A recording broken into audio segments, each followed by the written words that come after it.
अम्मी चली गई रिजवान। आसमान सर पर गिरता हुआ महसूस हुआ, मट्टी बन गया। ये मेरे दोस्त की कॉल थी। दोस्त की वालदा मुख्तसर अलालत के बाद आज चल बसी। चंद दिन कबल की फिल्म चली आंखों में, तस्वीर लिए हाथ में बैठी हैं। मैंने झुककर सर आगे किया तो माथा चूमकर बोली, कदी न कदी ते मालिक सुनेगा ना, अबू बकर की शादी होगी। वसीफे दुआएं माँ जी ने एक एक सांस इस दुआ के नाम कर दी। मेरे बेटे का घर बस जाए, मैं उसकी दुल्हन देख लूं, पर न जाने मालिक को क्या मंजूर। इकलौते बेटे के सर पर सेहरा सजाने की हसरत, बेचैन तमन्ना मां की कैसी होती है, ये मां जानती है या मालिक जानता है।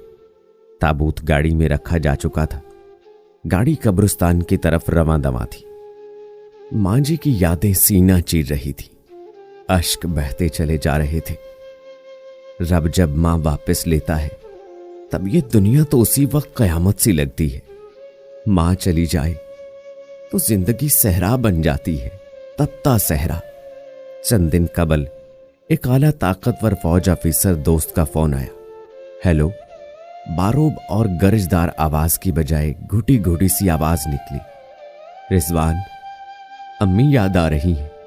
साथ ही सिसकियों हिचकियों की आवाजों ने मेरा कलेजा फाड़ कर रख दिया। मुझे अम्मी के पास ले चलो। ये ओहदे, ये रोब, ये आसाइशें कुछ अच्छा नहीं लगता। मुझे अम्मी के पास ले चलो। हम दोनों हिचकियों से रोते रहे।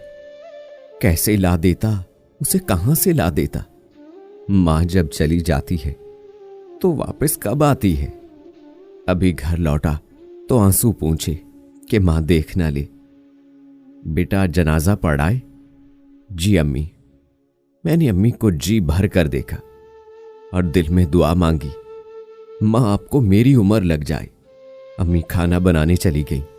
जब से मैंने 2 रोटियां खानी छोड़ी हैं जो अम्मी इसरार से खिलाती थी। अब अम्मी ने रोटी का साइज बड़ा कर दिया है। अब मैं इतनी बड़ी रोटी, बेटा इतना लंबा दिन होता है, ये तो छोटी सी रोटी है, खा ले मेरा पुत्र। अम्मी ने लाड से कहा। मैं इस वक्त अलग कमरे में यही सोच रहा हूं और आंखों से आंसू जारी है। बस यही दुआ है मालिक, माओ का विछोड़ा ना देना या मां से पहले ले जाना। बिन मां के दुनिया कब्रिस्तान लगती है, जहां जिंदगी के रोज जनाजे पढ़े जाते हैं।